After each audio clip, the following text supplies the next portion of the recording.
வச்சேன். ஓகே. திரைக்கதை என்ன மாரி இருந்துச்சு சார்?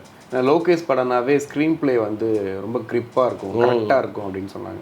இந்த படத்தில் கொஞ்சம் லேக் வந்து நீங்கள் சொல்கிற மாதிரி சில இடங்களில் கொஞ்சம் லேக் ஆச்சு அப்படின்ட்டு அந்த மாதிரி தான் இருந்துச்சா? இல்லை ஸ்க்ரீன் இல்லை, கிறிஸ்பியாக இல்லாமல் இருந்துச்சு. அதையும் நம்ம சொல்லித்தாங்கணும். உள்ளபடியாக நீங்கள் ரஜினியினுடைய என்ட்ரி எங்கே இருந்திருக்கணும் அப்படின்னா, தொடரா அவங்களன்னு ஒரு இடத்துல டைலாக் வரும், அதுக்கப்புறம் தான் ரஜினியை காமிப்பாங்க.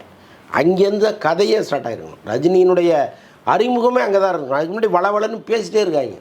இந்த தியேட்டரில் லேட்டாக வர்றவங்க உட்கார்றதுக்கு ஒரு அவகாசம் கொடுப்பாங்க. அவங்க லைட்டை கிட்ட பிடிச்சி தேடி உட்காந்து அதுக்கப்புறம் படம் ஆரம்பிக்கிட்டோம் கரெக்டாக இருக்கும்னு ஒன்று பண்ணுவாங்கல்ல, அதை லோகேஷ் பண்ணியிருக்காரு. அது பண்ணக்கூடாது. நீங்கள் முதல் காட்சியிலேருந்து படம் ஸ்டார்ட் ஆகணும்.